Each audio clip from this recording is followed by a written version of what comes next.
I'm sorry. No, you're fine. You're fine. There you go.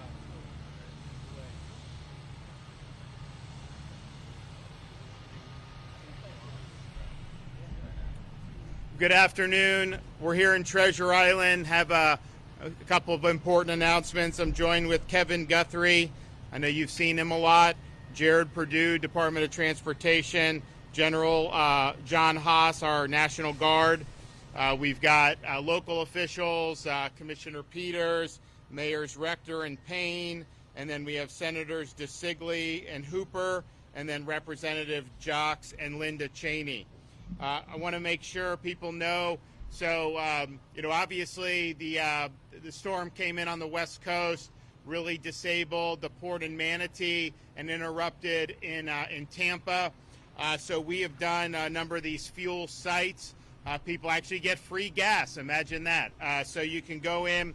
So we've got 9 in the greater area, including like Sarasota, Bradenton area. So Tom Bennett Park in Bradenton, Plant City Stadium in Plant City, Central Lot parking lot in St. Pete, New College of Florida, Sarasota, South Florida State College in Arcadia, Charlotte Sports Park in Port Charlotte, Suncoast Technical College in Northport, St. Pete College Tarpon Springs in Tarpon Springs, and then the East Bay Raceway in Tampa. So you can go to the floridadisaster.org/updates, and it'll have all of that on there, and you can see the hours. I mean, some of them are 7 to 7, some are 10 to 7 today. Obviously, at this point, they're all open, but you'll be able to see that, and those will remain open. Even though they're bringing in massive amounts of fuel now, those sites will be open, and again, it's free. It's 10 gallons, we're trying to say, just to get as many people through, but it gives you an opportunity to be able to do that. As I mentioned, Port of Tampa is bringing in a lot of fuel. They're not at 100% yet, operations, but they're doing a lot. We were anticipating Manatee was going to be out for a long time. Kevin and Jared, and we just really wanted to collaborate to get fuel coming in.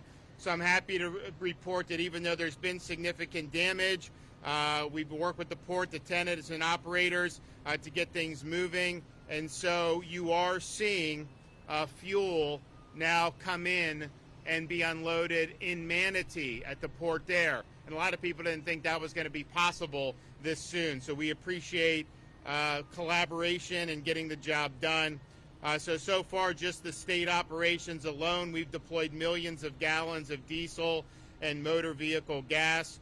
Florida Highway Patrol continues to escort fuel tankers throughout the state. They've escorted over 100 tankers since Milton made landfall. Power restoration. As of 3 o'clock, since the storm hit, 3.25 million accounts have been restored, and 818,000 accounts remain outstanding. Most of that is Duke and Tico in Pinellas and Hillsborough. Co-ops and munis have got very low numbers now, and FP&L statewide, they're under 200,000 for what they're doing. So there's only Hillsborough and Pinellas have more than 25% out. And Sarasota's now, I think, about 17% out, and Manatee is close to getting down to about 20% out. And I know they're continuing to work, and you see these trucks everywhere. I mean, you have, we've never had this many trucks before in the state, so we appreciate everybody that's been working on that effort. Here in Pinellas County, we fulfilled a lot of requests. We did 4 truckloads of water for the schools in Pinellas. We did 2,000 liters of water for their shelters. We did hundreds of tarps. We did pallets of water for Friends of Stray Animal Rescue. Brought in 160 ambulances, 8 boats, 2 high water vehicles, tens of thousands of meals ready to eat, 6 vac trucks at the staging area, 2 shower trailers for first responders, 4 toilet trailers for first responders, 2 comfort stations, 3 standalone cell phone charging stations, and 20 generators, and they're continuing to work and fulfill requests as need be. We have all airports except Sarasota, Bradenton that's open for commercial. That'll be passenger. I think it'll be on Wednesday for Sarasota, Bradenton Airport. We had over 50 school districts closed at the end of last week. 40 of those that experienced closures will be back open on Monday. For the latest school information, you can go to fldoe.org/storm info. Now, we've seen great jobs with search and rescue. We had the Florida State Guard, got a couple hundred people in a flooding situation. I think it was in Pasco County. I know the local law enforcement have been working, but we've had some major post-storm water rises. We were in Plant City. You go into that part of Hillsborough County, you saw a lot of things still with high water. And so that's necessitated more rescues, and that's been great. People have done it, and we've had a lot of success, but we've also had a stabilization in those requests in the aftermath of the storm, and that's something that is good. I mean, we don't want to have to be doing this for weeks. That must mean there's a lot of problems, and I know we saw that in Western North Carolina. So it's a good thing that that's stabilized. We got the local folks. They've got a lot going on, but we also have a lot of ability in the state to continue to make an impact even beyond the search and rescue mission. So you saw coming in out here on Treasure Island, the thing you notice more than anything is not that necessarily lines are down or that buildings are destroyed. There obviously has been damage, but you just see so much debris. People have done the debris because their homes got flooded, the businesses got flooded, and then the furniture, or they had to gut the drywall, all this stuff basically became trash, and you got to have a way to deal with that. Now, leading into Milton, we knew it came on the heels of Helene. We didn't know if this debris would be a hazard. We thought it might be. It turned out probably wasn't necessarily as much of a hazard here because the storm's strongest winds were further south, but we put a lot of emphasis on let's supercharge debris efforts to get it out of here in advance of Milton. So we had 24/7 operations. We took a lot of our trucks from the state that does things. I mean, you know, these guys help build your roads. I mean, we've got a lot of jobs we're doing normally, but we paused that and then surged, and it was about a 72-hour. And I think just in Pinellas County, they did 40,000 plus cubic yards of debris for just this small mission. So that's really impactful and it's important. And I was glad to hear that, but there's still a lot of debris outstanding. And so we want to make sure that we get this debris done. Traditionally on these storms, the debris takes like a year, sometimes more than that, sometimes 9 months, but it just takes a long time. And a lot of it is paperwork. People are worried. A city's going to be worried about getting reimbursed for the cost. They hire contractors. FEMA has different requirements. You only get 75% normally with disasters. So then the locals got to come up with 12.5, and usually the state will take 12.5. But it just makes it things slow. So we want to figure out. We have been approved by the president for 100% debris removal reimbursements for 90 days. So we should take advantage of that. That makes it really, really positive to be able to do. But if you wait, if it takes a year, then you're not going to get the bang for the buck. So we want to step up and help out in this effort on the state. Even though it's usually done by cities and counties, we feel that we do have some resources that are not necessarily being used right now, given the stabilization of the rescue mission. And we want to be able to bring it to bear to help our communities. So today I'm directing over 2,800 personnel from the Florida Department of Transportation, the Florida State Guard, the Florida National Guard, the Florida Highway Patrol, and urban search and rescue teams to continue work around the state on debris removal. We've committed 442 pieces of heavy equipment, 655 FDOT crew members, 4 debris pickup missions throughout the impacted area already. Obviously, we're focusing very heavily on Pinellas County, Manatee, and Sarasota, particularly on those barrier islands, but not limited to that. I mean, there's debris beyond that. In the 48 hours after Milton's landfall, FDOT picked up another 4,000 cubic yards of debris on state roads, and we're continuing to make sure those missions are complete. But we want to utilize the resources we have to get this debris done and help our local communities as much as possible. So I've directed Florida Department of Transportation to fulfill debris removal missions submitted by fiscally constrained counties within the impact area as well. We don't have as many of those because Pasco, Pinellas, Hillsborough, Manatee, Sarasota are not fiscally constrained counties, but some of the ones interior and some of the ones in North Florida we know could qualify for that. So I don't want local communities facing these massive bills to think that somehow the job's not going to get done. It is going to get done. Now, Kevin Guthrie is going to talk about us working with FEMA to be able to utilize and leverage this money for cleanup. But he, under his authority as the managing official for this disaster, both of these disasters, is lifting red tape. Florida Department of Emergency Management is conducting direct permitting on new debris management sites. So get that done very quickly. Florida Department of Transportation has suspended size and weight restrictions for vehicles conducting debris removal. And this is important, so we're happy to do that. We also want to make sure that all locals are on all hands on deck and that we're moving very rapidly across both city, county, and state levels of government.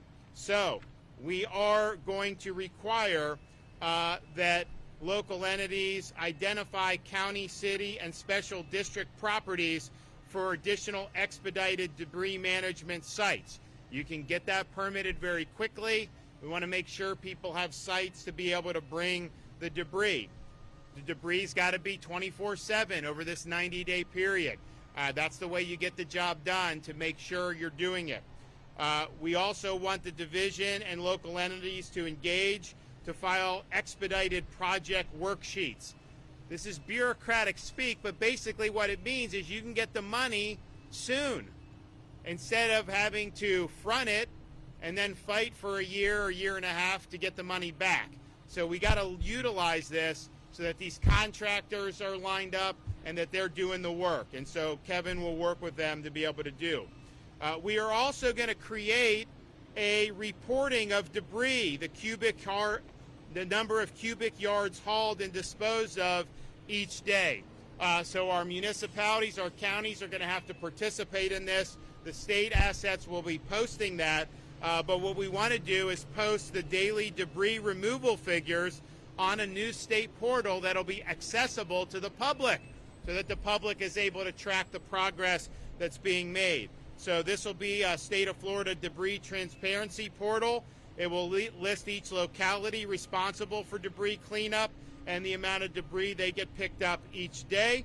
And we just want to make sure that there's full transparency and that we're utilizing this great opportunity to get this 90 days of reimbursement by FEMA.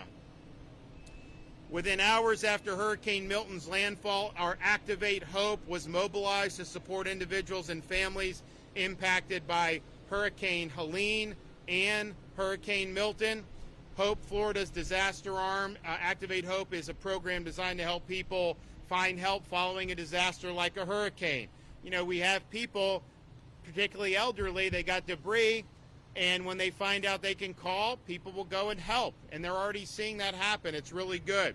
So we appreciate all those charitable organizations that have stepped up. We've also have a lot of support from private sector partners who've come in and made sizable donations of cash as well as products and a lot of times food and water. Walmart, Sunshine Health, Simply Healthcare, Comcast, Wawa, Better Together, United Healthcare, Publix, DentaQuest, and AT&T, and I know many more want to come in and help. So please do that. We will utilize that. And I know Kevin's been talking with a lot of different partners about every kind of thing to come in and leverage that.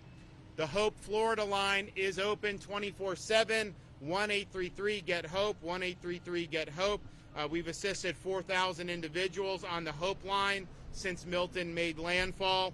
And the Hope bus has been deployed to impacted areas each day to assist in person. Over 3,000 individuals have been assisted at Hope bus sites so far since Milton made landfall. Today, the Hope bus will be at New College of Florida until 7 in Hillsborough County, Mission Church. It will be 2 to 5 in Temple Terrace.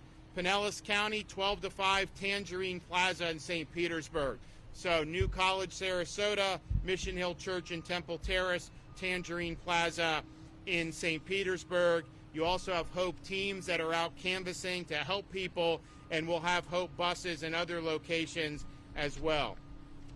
So I want to thank everybody that's been involved. I know people have been working nonstop now for many weeks. We've got a lot of work left to do, but I think this debris mission is something that is important just to utilize the resources of 90-day 100% reimbursement, but two, it's good for quality of life to be able to have these places be pretty again, and also for morale so that people see progress being made, because it's not easy. There's a long road that you have to go, but when people see progress, they feel really good about it, and that's just the way it's got to be. So this is an unprecedented effort for the state of Florida to marshal key resources, including even our National Guard, to do swift debris removal to help local and county governments, and we will continue to do that. We've got 90 days to be able to get the job done. I know in most disasters, there's debris in some of these disasters from the past, especially in some of these other states,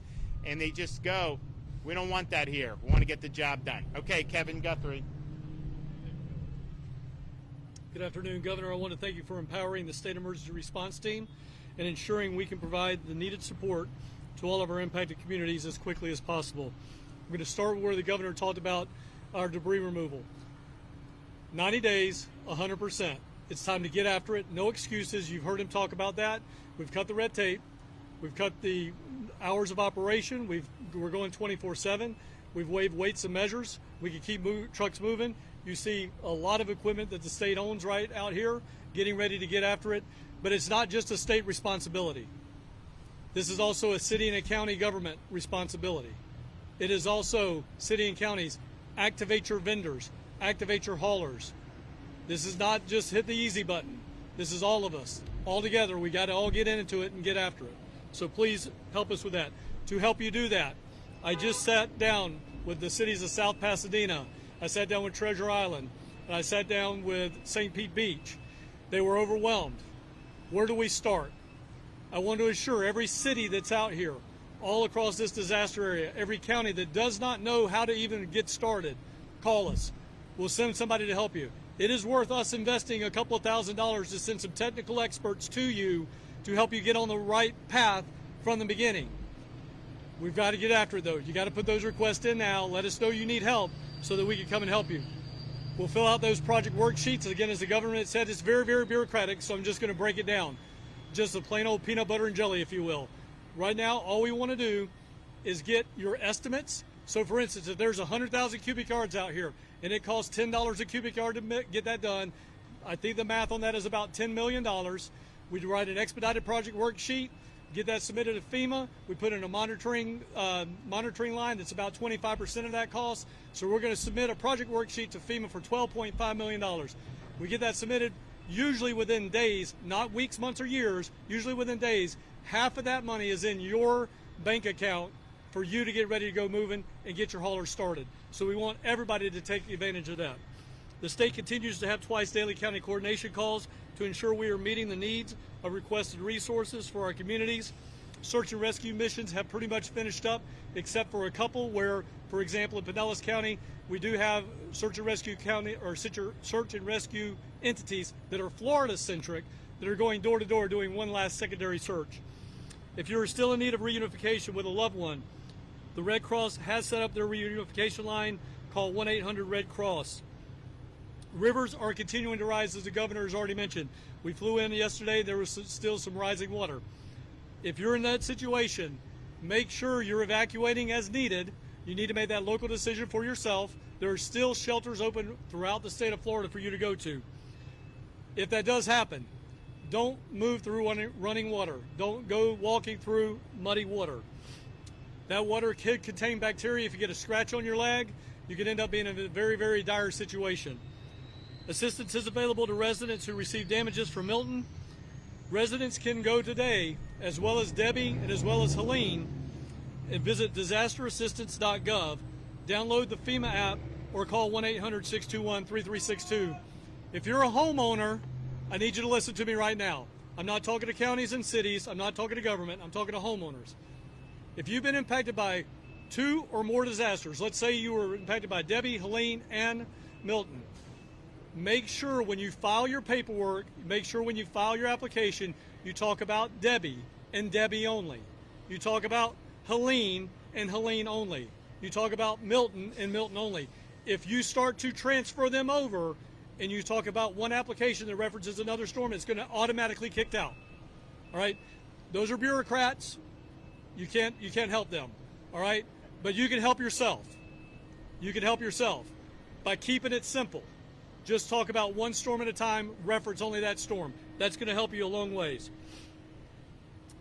Please make sure, I've already said that, as you continue to take your own recovery actions in your home, remember to wear appropriate safety gear and clean up responsibly. Don't touch any hazardous waste. Make sure you don't touch any power lines. If you, especially in this area, I've heard this from all the city managers, we have an older community. If you have no business getting on a ladder, don't get on a ladder. If you have no business operating a chainsaw, don't operate a chainsaw. Call Crisis Cleanup. Call 1-833-GET-HOPE. We'll send volunteers to your house and help you with it, free of charge. Somebody comes to your house and they want money, they want cash money, tell them to go pack sand and leave, all right? Time to leave. Nobody should be doing that. Do not pay anybody anything. If you require, before you hire anyone, make sure you check their license, myfloridalicense.com, myfloridalicense.com. If you find somebody who's representing themselves as a licensed business and they don't have a license, make sure you call the Department of Business Professional Regulation or the Attorney General to report that individual. Last but not least, if you're operating a generator, because I know many of you will not get power back until maybe Tuesday, Wednesday, or Thursday, make sure you keep that generator 20 feet away from any open door of your home. Do not put it in your garage 20 feet out into the driveway outside your garage. Make sure that when you run out of gas, you let it cool down for 20 minutes. And then if you have invest $20 and go get you a carbon monoxide alarm and put it in your house. That could save your life. Governor, as always, I appreciate your leadership. You can be sure to get the latest updates from us at FLSERT on X and Instagram and at FDEM on Facebook. Again, thank you, Governor. All right, thank you, Governor, and good afternoon. Really proud of FDOT and their commitment to serving our communities. The men and women at FDOT are committed to getting all of you back to normal as quickly as possible. We were honored to serve on the governor's debris mission leading up to Hurricane Milton. Many of those men and women worked right up until the very last second, went home, prepared their homes for the storm, and then came right back to work to do cut and toss, road clearing, emergency repairs, and signal restoration. I'm really proud of what the team has accomplished so far. We have already cleared, with cut and toss teams, 100% of our state roads. That's over 12,000 miles in 24 hours. Our bridge inspectors have completed inspections on all local and state-owned bridges, over 2,400 bridges. We've been working very closely with our partners at Port Tampa Bay and Port Manatee to get their fuel operations back online as soon as possible. Port Tampa Bay has restored power, is actively receiving fuel vessels, and most of their fuel terminals are full throttle, moving trucks as we speak. As you heard from the governor, we also worked with Seaport Manatee. We thought they were going to be closed down because of all the damage for a long time. We were able to get that fuel terminal back up and running as well, and they have been moving trucks out of there. So really excited about that. We should, from Port Tampa Bay, they're anticipating moving over 2,000 trucks in a 24-hour period. So they're going full throttle. With cut and toss done, with signal restoration done, we've deployed over 400 generators to traffic signals to get those up and running so that people can move around while power continues to be restored. So we're shifting our focus back to debris. The governor has once again called on us and all state agencies and all of our resources to get the debris removed as quickly as possible. That's exactly what we're going to do. We're committed to that mission. And so over 2,800 personnel from FDOT, the Florida State Guard, the Florida National Guard, the Highway Patrol, and Urban Search and Rescue teams have been deployed.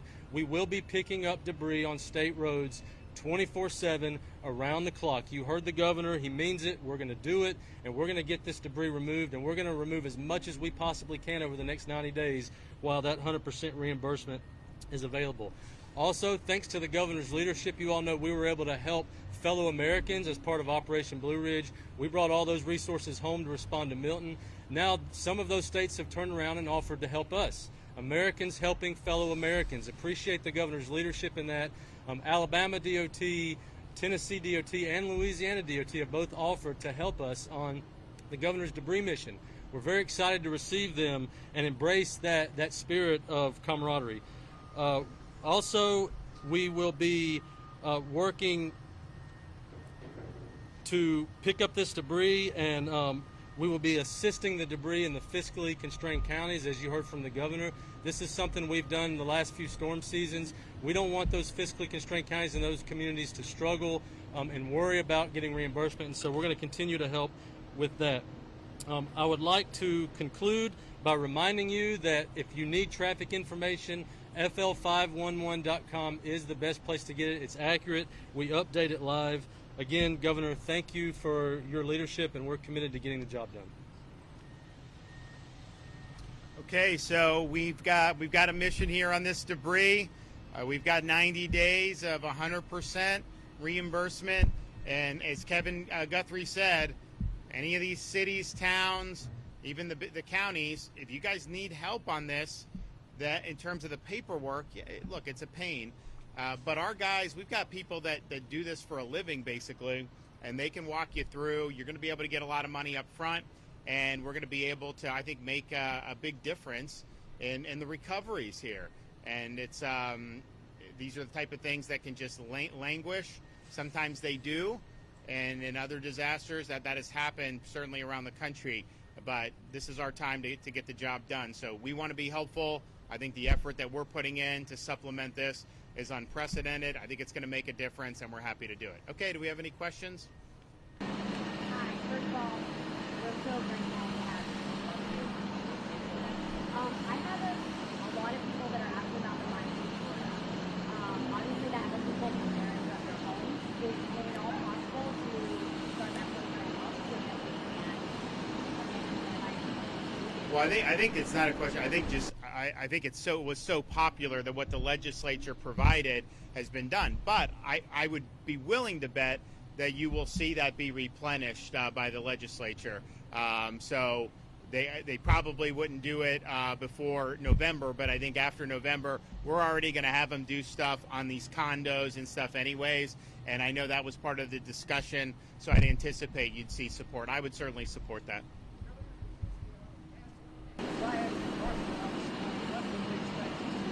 Well, so the question is gas in North Pinellas County. So we opened a fuel depot in Tarpon Springs, there at St. Pete College, Tarpon Springs.